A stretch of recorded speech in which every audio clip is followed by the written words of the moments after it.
Halo semua, apa kabar? Saya harap kalian berada dalam keadaan yang baik ya. Beberapa dari kalian mungkin pernah mendengar kata self-control. Namun, apa sebenarnya self-control itu? Nah, pada kesempatan kali ini, saya, Dian Nawang, akan membahas sedikit mengenai self-control atau pengendalian diri. Mengutip dari Brian Tracy, ia pernah mengatakan, kamu tidak dapat mengendalikan apa yang terjadi padamu, tetapi kamu dapat mengendalikan sikapmu terhadap apa yang terjadi padamu. Dan dalam hal itu, kamu akan menguasai perubahan daripada membiarkannya menguasaimu. Melalui kutipan tersebut, pengendalian diri dapat dilihat sebagai kegiatan yang positif dan mampu mengubah hidup seseorang. Self-control atau kontrol diri juga bisa diartikan sebagai kegiatan untuk menghindari diri dari godaan dan tingkah laku yang tidak diinginkan demi mencapai suatu tujuan. Terdapat 3 aspek untuk mengukur self-control seseorang, yaitu behavioral control, cognitive control, dan decisional control. Behavioral control merupakan kemampuan individu untuk mengendalikan diri pada suatu keadaan yang tidak menyenangkan. Cognitive control merupakan kemampuan individu dalam mengolah informasi yang tidak diinginkan dengan cara menginterpretasi atau menilai suatu kejadian untuk mengurangi tekanan yang dihadapi. Dan terakhir, decisional control diartikan sebagai kemampuan individu dalam mengendalikan diri untuk memilih suatu tindakan berdasarkan sesuatu yang diyakini atau disetujui. Apa kalian percaya kalau self-control bisa memperbaiki kualitas hidup seseorang? Saya jelaskan sedikit ya.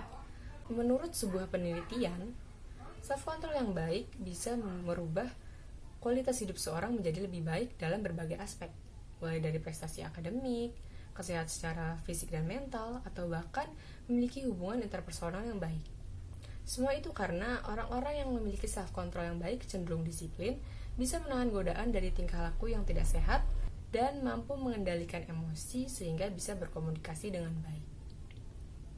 Jika kita tidak bisa menerapkan self-control pada diri kita, maka kemungkinan yang terjadi adalah kita tidak dapat mengontrol tindakan atau perilaku diri kita sendiri, atau bisa dibilang kita terjebak dalam kebiasaan yang buruk.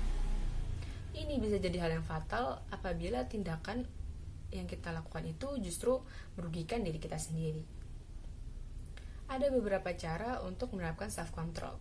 Yang pertama yaitu memiliki tujuan yang jelas. Tujuan ini memiliki fungsi sebagai alat motivasi agar seseorang bersemangat untuk mencapainya.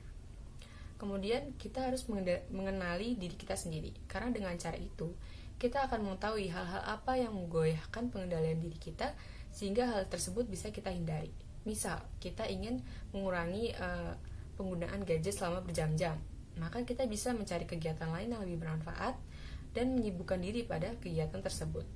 Yang terakhir sekaligus yang paling sulit dilakukan yaitu konsisten. Cara-cara sebelumnya akan menjadi sia-sia apabila kita tidak bisa konsisten dalam menerapkan self-control itu sendiri. Oleh karena itu, konsistensi sangat penting dan sangat dibutuhkan demi mencapai tujuan yang kita inginkan. Self-control memang bermanfaat untuk diterapkan karena bisa menghindarkan kita dari tingkah laku yang buruk. Meskipun ada 3 aspek pengukurnya, self-control tetap bisa diterapkan dengan cara-cara yang sudah saya sebutkan tadi. Kita tidak bisa mengontrol perilaku orang lain, dan satu-satunya orang yang bisa kita kontrol adalah diri kita sendiri. Terima kasih.